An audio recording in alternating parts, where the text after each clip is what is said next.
Hello everyone. आज मैं physics के बारे में बात नहीं करने जा रहा हूँ, क्योंकि आज मैं बहुत ही इंटरेस्टिंग टॉपिक पर बात करने जा रहा हूँ। वो है हमारा एजुकेशन सिस्टम।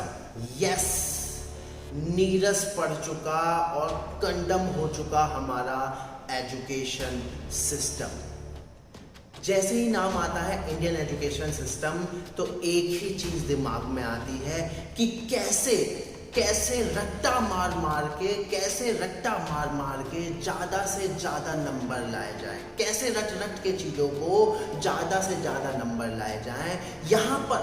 यहाँ पर सिर्फ एक ही चीज सिखाई जाती है कि भाई आप इन चीजों को रट लो और रट करके ज्यादा से ज्यादा नंबर लाओ। कोई स्किल्स के बारे में बात नहीं करना चाहता, कोई रिसर्च के बारे में बात नहीं करना चाहता, कोई इनोवेशंस के बारे में बात नहीं करना चाहता। सिर्फ यहाँ पर एक ही चीज सिखाई जाती है, वो है रटना। इस हद तक बच्चा रटता है कि वो रट्टा मार मार के उसकी सोचने और समझने की शक्ति ही खत्म हो जाती है। उसको सिर्फ एक ही चीज दिखाई देती है कि कैसे मैं रट्टा मार के अच्छे से अच्छे नंबर लाऊं। यहाँ पर सिर्फ एक ही रेस चल रही है, वो है नंबरों की रेस। सिर्फ और सिर्फ नंबर लाने हैं, कुछ नहीं पता क्या करना है, कैसे करना है, क्या चल रहा है। बस एक ही चीज दिखाई देती है और वो है नंबर, बहुत अच्छे ग्रेड्स। नंबरों के बेसिस पर तो यहाँ स्टूडेंट्स को जज किया जाता है। अच्छा, तेरे 98% नंबर है, अरे वाह, तू तो साइंस के लिए एलिजिबल है। अच्छा, तेरे 70% नंबर है, अरे तू तो आर्ट्स या कॉमर्स के लिए एलिजिबल है। मतलब नंबरों के बेसिस पर तो यहाँ पर साइंस, आर्ट्स और कॉमर्स, अरे सब्जेक्ट ही डिवाइड कर दिए इन्होंने, सब्जेक्ट के साथ ही भेदभाव कर दिया यहाँ पर तो इन्होंने। बच्चों को इस कदर रट्टाफिकेशन सिखाया जाता है कि वो बेचारे बच्चे नंबरों के बोझ तले, रट्टाफिकेशन के बोझ तले इस कदर दब जाते हैं कि वो ये ही भूल जाते हैं उन्हें करना क्या है, लाइफ में उनका मोटो क्या है। सोचिए, एक बच्चा अपनी लाइफ के 17-18 साल सिर्फ और सिर्फ एक ही चीज में निकाल देता है, और वो है जो मास्टर ने लिखवा दिया, जो टीचर ने लिखवा दिया, उसको रट लो, इस कदर रट लो कि एग्जाम में एक शब्द वही लिखा जाए, एक शब्द वही लिखा जाए। And the end of the day you will score 98%, 99% and 100% marks. लेकिन कभी क्या आपने सोचा है कि what is the use of it, उसका यूज क्या है?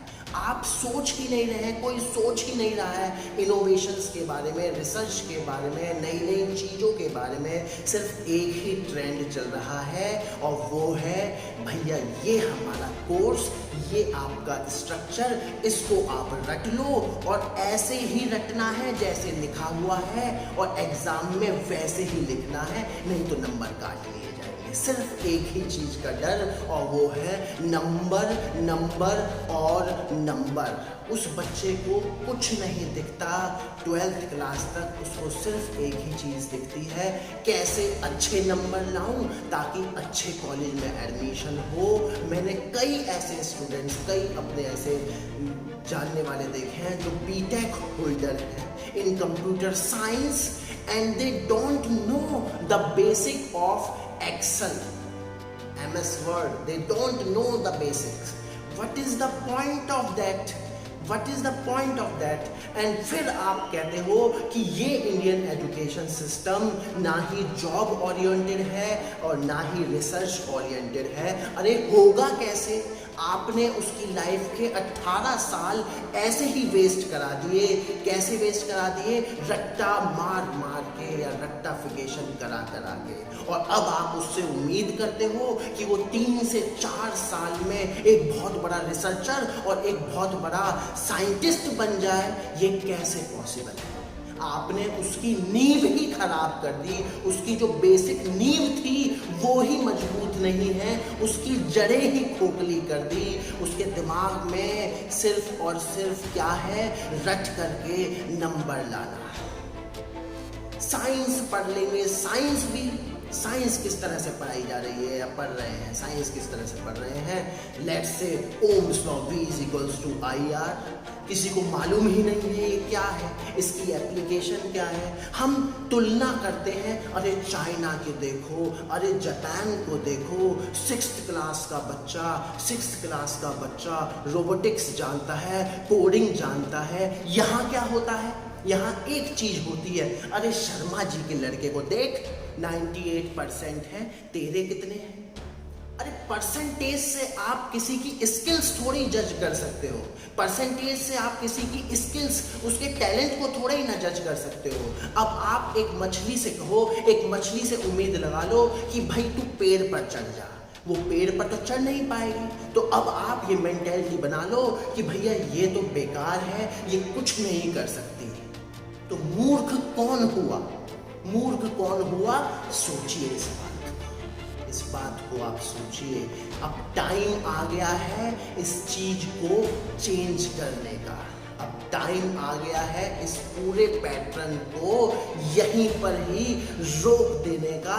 क्योंकि आप चिल्लाते रहेंगे कि इंडिया को नंबर 1 बनाना है। नंबर 1 तब बनेगा जब यहाँ पर स्किल्स डेवलप होंगी, जब यहाँ पर रिसर्च होगी, जब यहाँ हर एक आदमी इनोवेशंस के बारे में, नए नए आइडियाज के बारे में सोचेगा।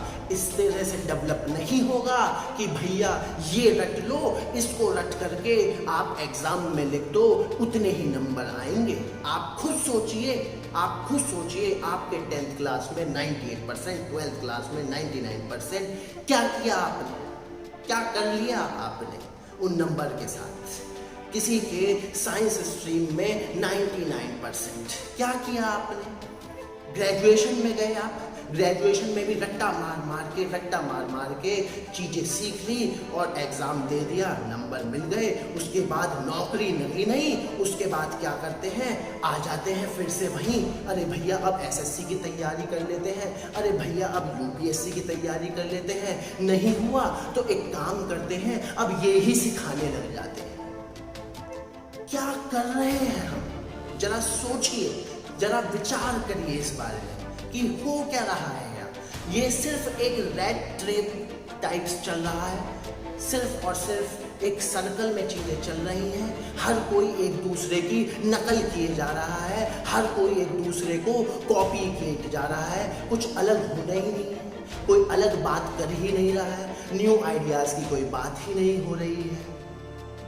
इन्हीं सब बातों को सोचते हुए हमारी गवर्नमेंट ने 29 जुलाई को न्यू एजुकेशन पॉलिसी 2020 की नींव रखी और उसी न्यू एजुकेशन पॉलिसी के कुछ पॉइंट्स आज हम डिस्कस करेंगे।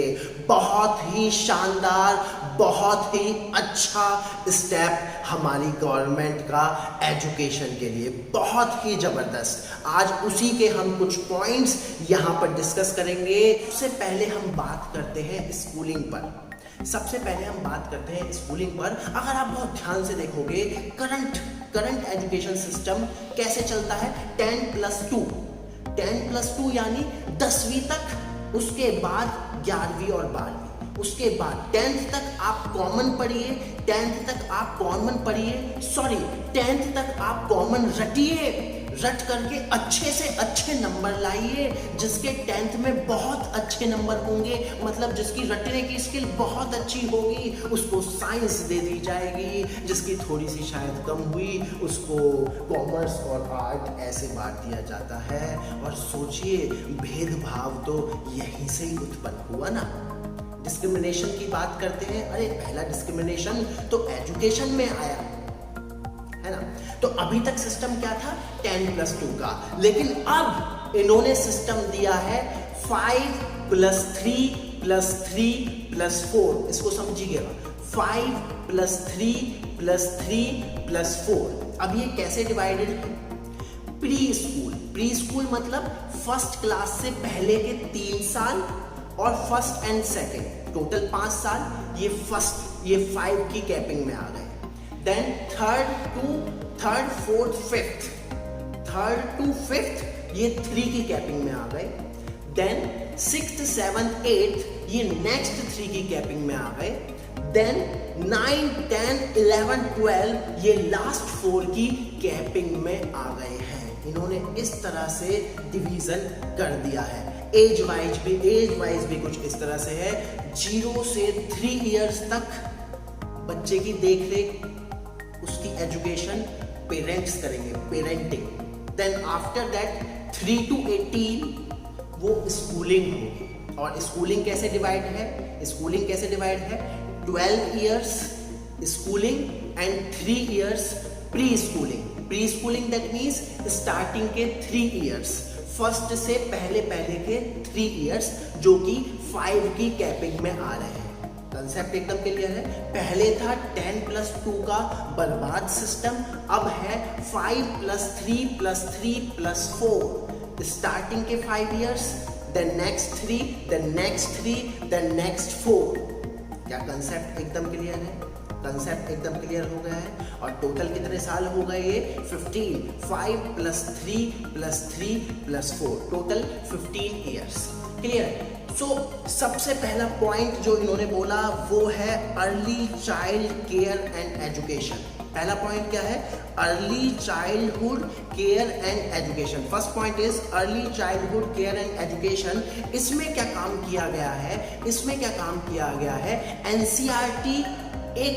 एनसीईआरटी एक सिलेबस और करिकुलम डिसाइड करेगी जिसमें 3 से 6 साल तक के बच्चों पर वर्क किया जाएगा। कैसा वर्क किया जाएगा? उनकी मेंटल एबिलिटी को डेवलप किया जाएगा। तरह तरह की एक्टिविटीज से उनके ब्रेन को डेवलप किया जाएगा, उनकी मेंटल स्टेज को डेवलप किया जाएगा, उनमें न्यूमेरिक एबिलिटी को बढ़ाया जाएगा, तार्किक क्षमता को उसमें बढ़ाया जाएगा। क्लियर है एकदम? देन नेक्स्ट इज उन्होंने बोला national mission on foundation literacy and numeracy. National mission on foundation literacy and numeracy. सबसे पहले इसमें इन्होंने अगेन बच्चों की मेंटल एबिलिटी को और न्यूमेरिक एबिलिटी पर जोर दिया अगेन।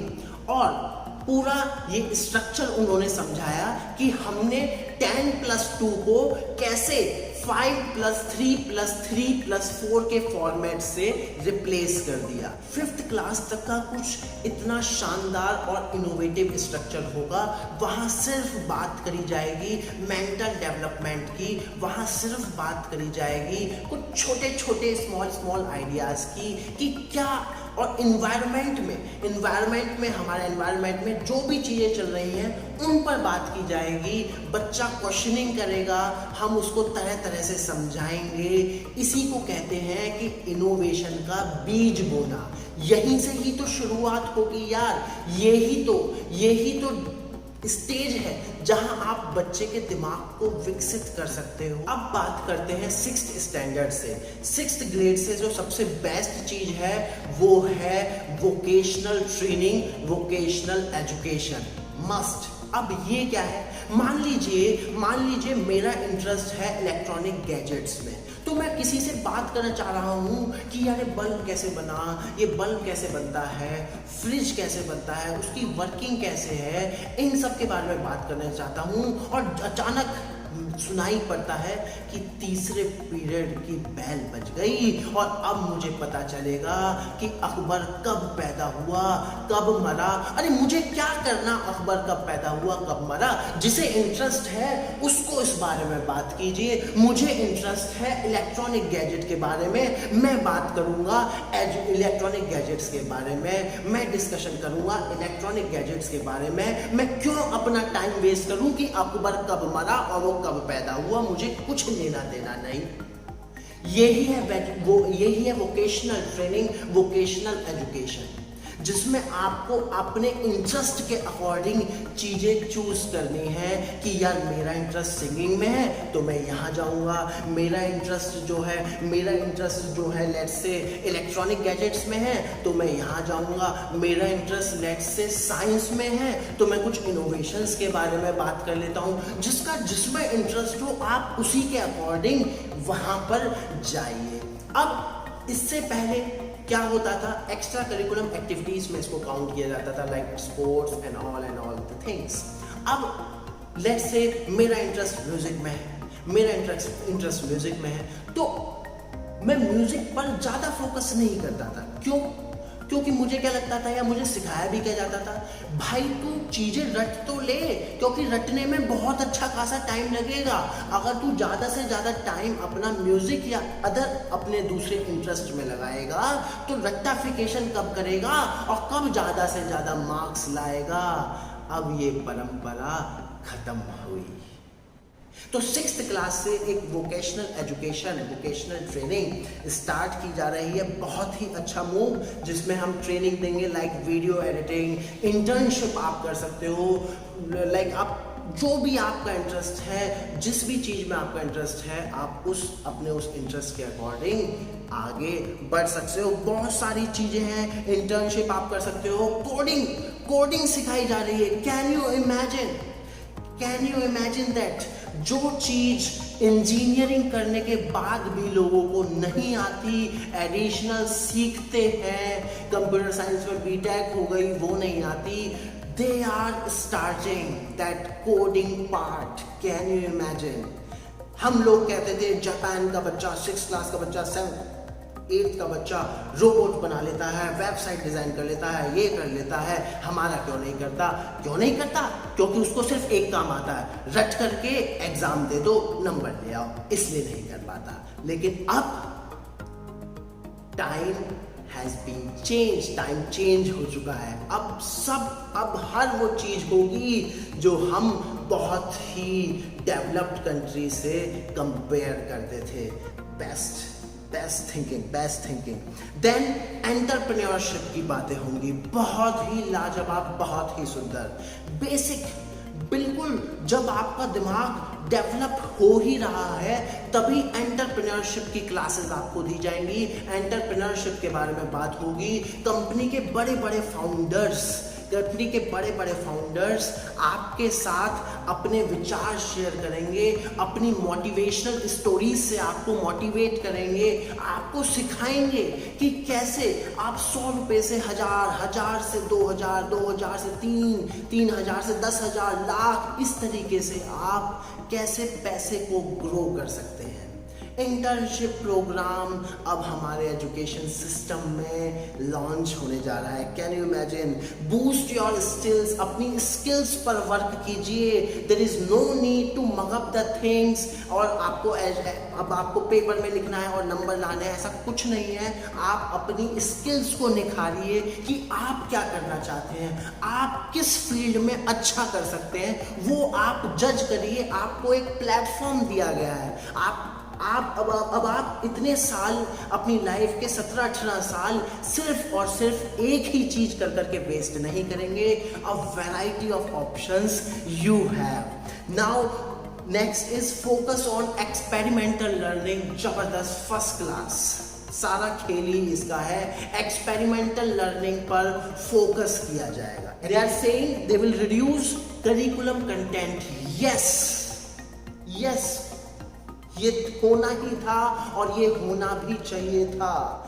बच्चा जो है अपने करिकुलम कंटेंट के बोझ तले इतना दब जाता है वो कुछ नई चीज के बारे में सोचने का उसे ना ही टाइम है, और वो एक टाइम के बाद इतना फ्रस्ट्रेट हो जाता है कि अब वो नई चीज के बारे में सोचना ही नहीं चाहता। Now there is no rigid separation between arts, science, commerce and between other extracurricular activities जो आज से पहले होता आ रहा है, जो आपको सिखाया जा रहा है कि अगर आपका इंटरेस्ट स्पोर्ट्स में है, आप एक बहुत अच्छे स्पोर्ट्समैन बन सकते हो। फिर आपका इंटरेस्ट सिंगिंग में है, नहीं, आप वो नहीं करो, आप सिर्फ एक ही काम करो और क्या, वो आपको पता ही है, वो आपको पता ही है। लेकिन नहीं, अब ऐसा नहीं है, कोई रिजिड सेपरेशन नहीं है, इक्वल वेटेज सभी चीजों को दी गई है, इक्वल वेटेज सभी चीजों को दी गई है। इसके बाद हम बात करते हैं लैंग्वेज पर, इसके बाद हम बात करते हैं लैंग्वेज पर। इसमें इन्होंने कहा कि टिल 5th ग्रेड आपको अपने रीजन की रीजनल लैंग्वेज पढ़ना मैंडेट है। 8th क्लास तक अभी विचार किया जा रहा है कि क्या इसको हम 5th से बढ़ा करके 8th कर दें, बट 5th तक it is mandate. And Sanskrit को भी, जो बिल्कुल खत्म हो चुकी थी लगभग, संस्कृत को भी ये बढ़ावा दे रहे हैं, संस्कृत को भी ये बढ़ावा दे रहे हैं।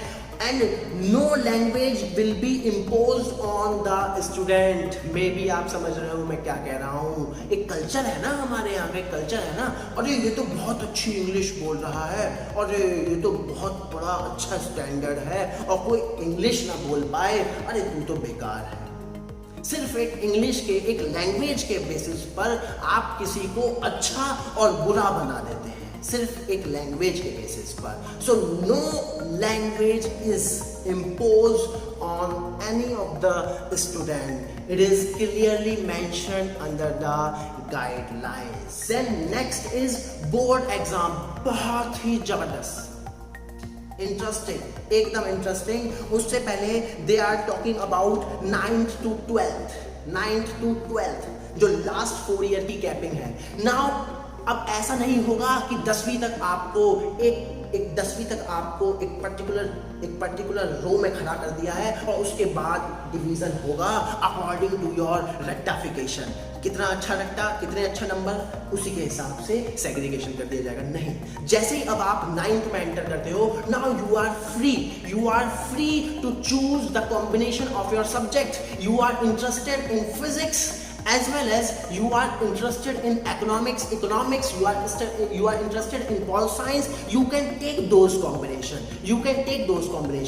but कॉम्बिनेशन क्या वो फिक्स होंगे या स्कूल फिक्स करेगा या क्या है, ये प्रॉपरली अभी मेंशन नहीं है। ये धीरे धीरे जैसे जैसे इम्प्लीमेंटेशन होगा वो इसके बारे में भी बात करेंगे। अब हम बात करते हैं बोर्ड एजुकेशन, बोर्ड सिस्टम के बारे में, बोर्ड एग्जामिनेशन के बारे में। बहुत ही अच्छा, अगर आप बहुत ध्यान से देखोगे तो बोर्ड एग्जाम में क्या होता है, या जनरली हमारे अभी तक जो भी हमारे सिस्टम चलता है, एग्जाम्स में क्या होता है, अरे माताएं प्रे कर रही हैं, मम्मी आपकी प्रे कर रही है, आप भी भगवान जी के आगे खड़े होकर प्रे कर रहे हैं, और प्रे में क्या कर रहे हैं, भगवान जी जो मैंने रटा है ना एज इट इज 3 घंटे तक बस मेरे दिमाग में बिठाए रखना, और 3 घंटे तक मेरे दिमाग में बिठाए रखना ताकि मैं पेपर में लिख दूं एज इट इज और मुझे नंबर मिल जाए।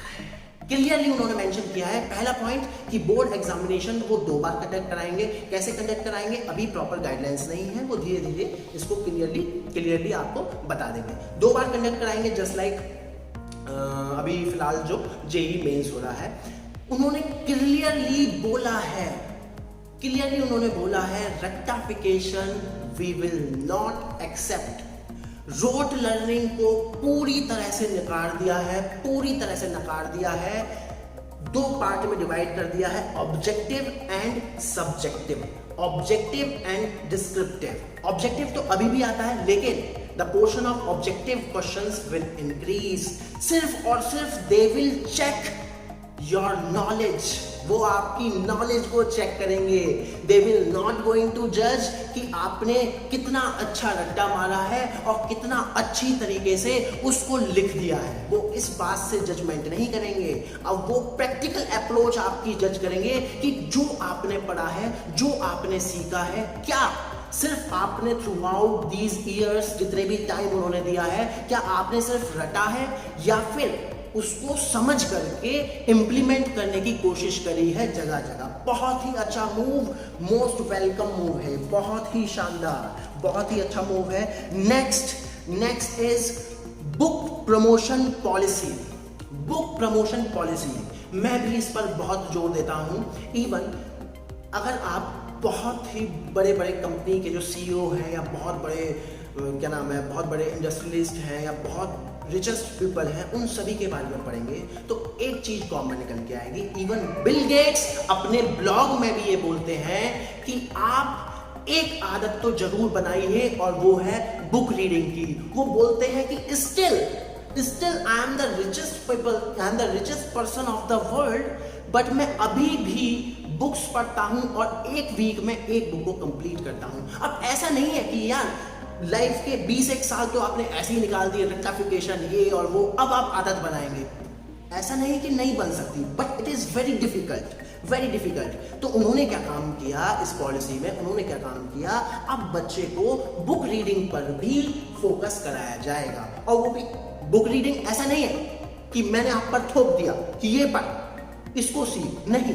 आप अपने इंटरेस्ट के अकॉर्डिंग, अगर आपका इंटरेस्ट बिजनेस में है उससे रिलेटेड बुक्स पढ़िए, आपका इंटरेस्ट साइंस में है उससे रिलेटेड बुक्स पढ़िए। आप बुक्स पढ़िए और बुक्स पढ़ करके उनके बारे में सोचिए। आपको प्रॉपर टाइम दिया जाएगा, आप उसके बारे में सोचिए, उसके बारे में डिस्कशन करिए, तरह तरह की कहते हैं ना, एक वाद विवाद करिए, डिस्कशन करिए, एक हेल्दी डिस्कशन करिए। उसी से ही कुछ ना कुछ इनोवेटिव आइडियाज निकल के आते हैं।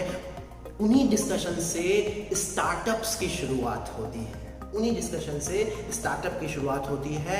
और ये मेरा पर्सनल ओपिनियन है, book reading is the best thing, books reading is the best thing. इससे बेस्ट काम कुछ नहीं हो सकता। ये आपकी सोचने की शक्ति बढ़ाता है और आपको डिफरेंट वे में सोचने के लिए मजबूर करता है।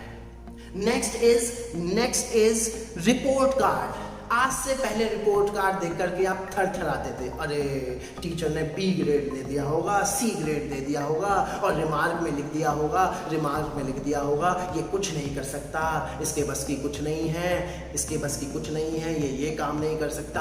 अब वो सिस्टम खत्म।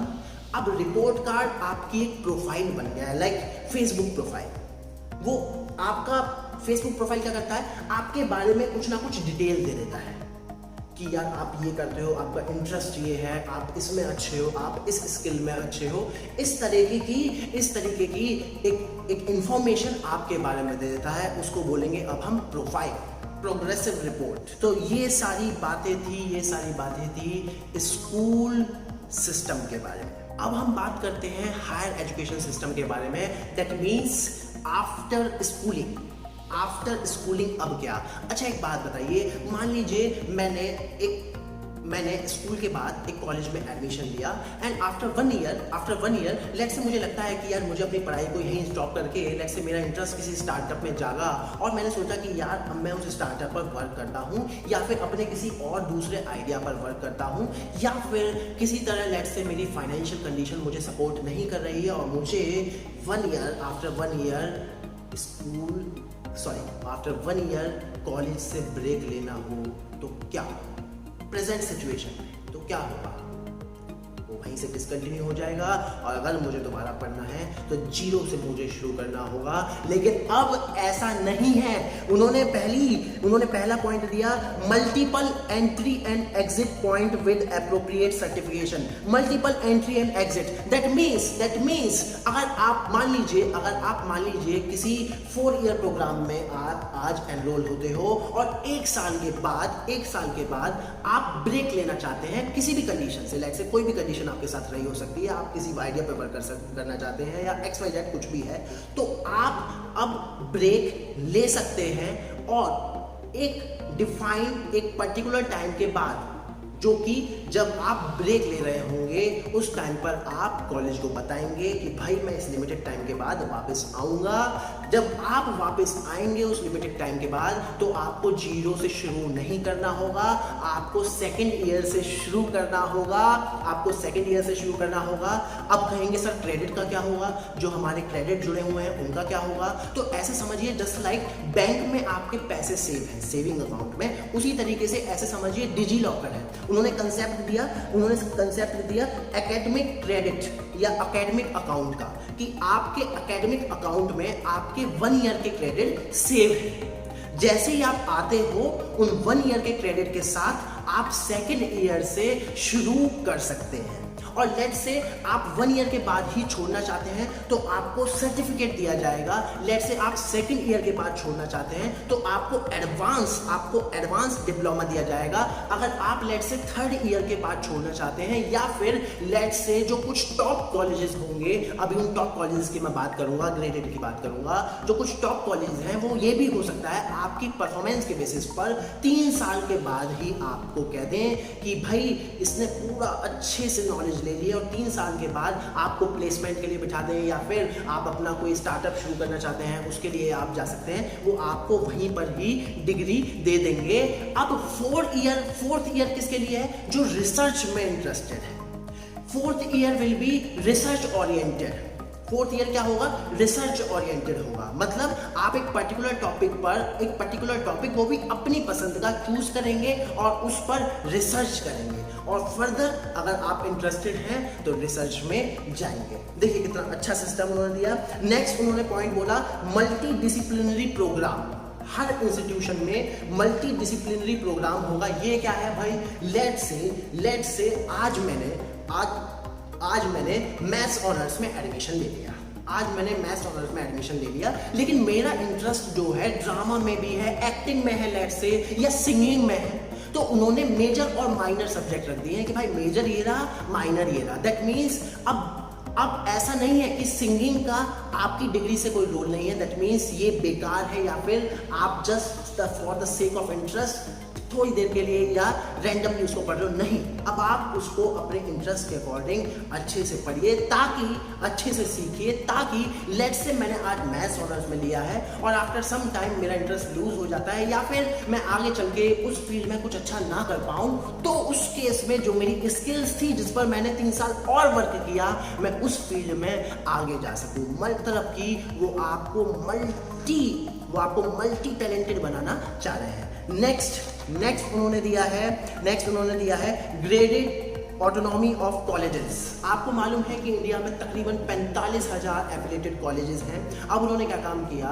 वो अकॉर्डिंग टू देयर परफॉर्मेंस उनको 3 ग्रेडेड में डिवाइड करेंगे, A+A एंड B।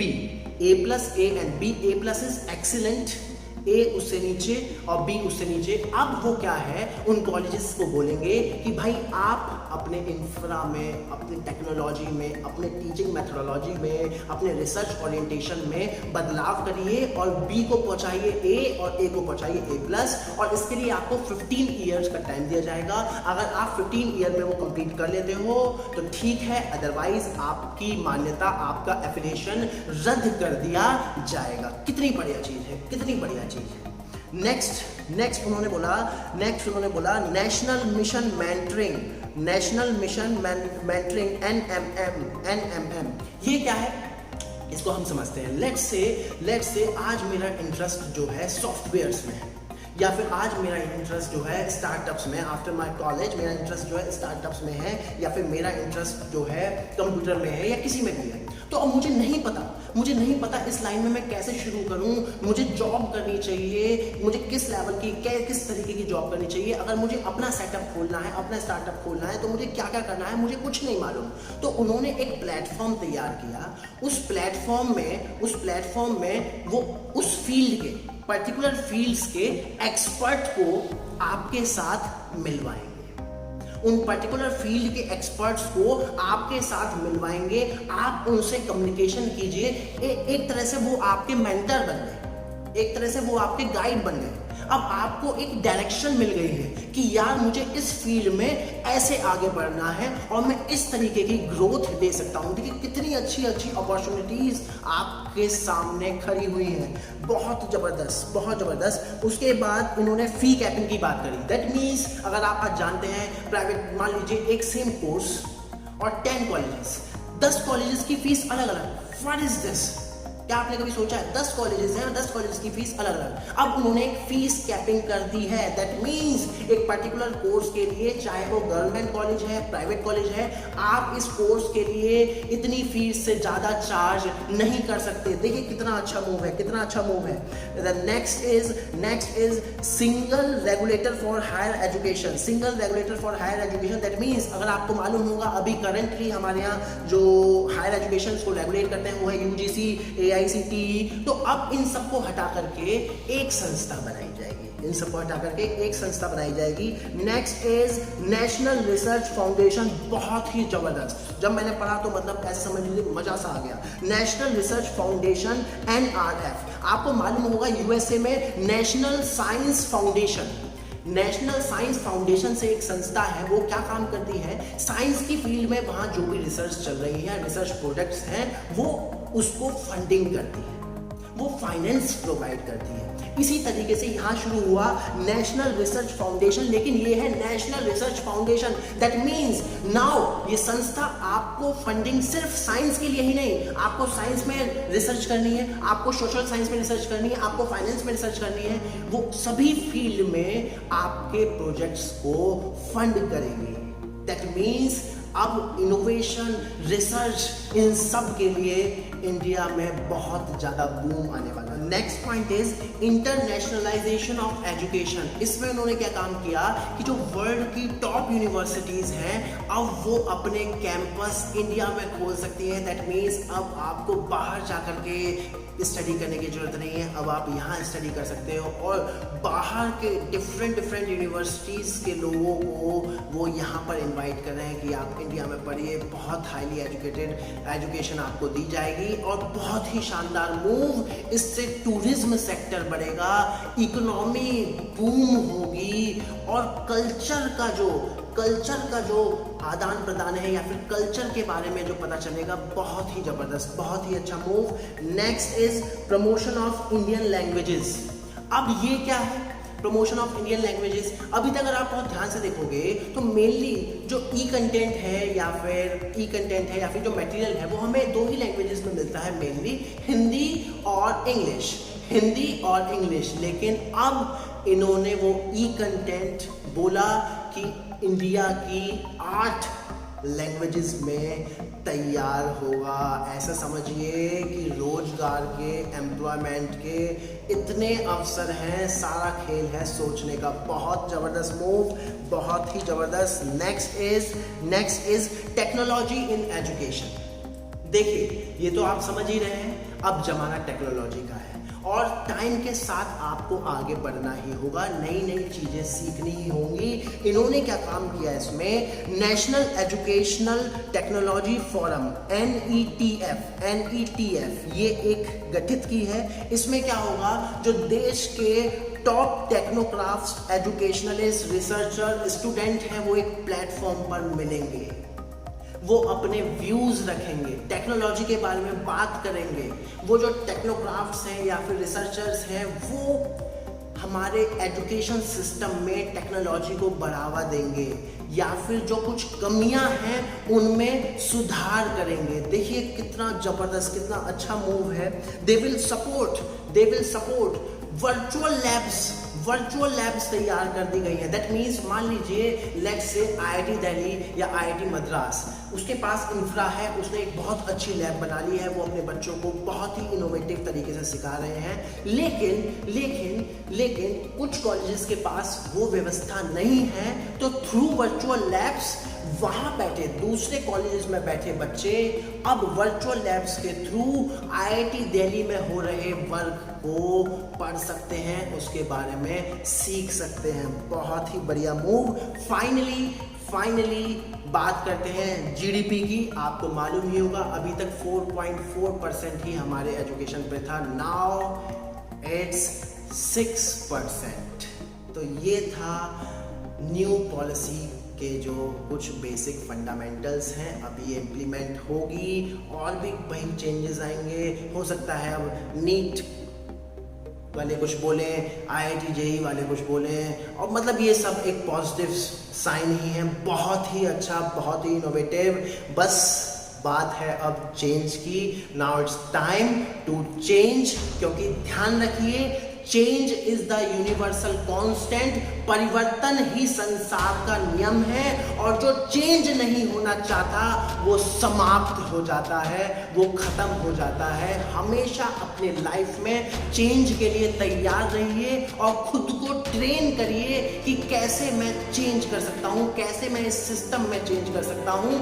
तभी आप आगे बढ़ पाओगे, तभी आप भीड़ से हट करके कुछ कर पाओगे, अदरवाइज आप भीड़ का ही एक हिस्सा रह जाओगे। आई होप आपको ये वीडियो अच्छी लगी, सारे पॉइंट्स क्लियर हुए।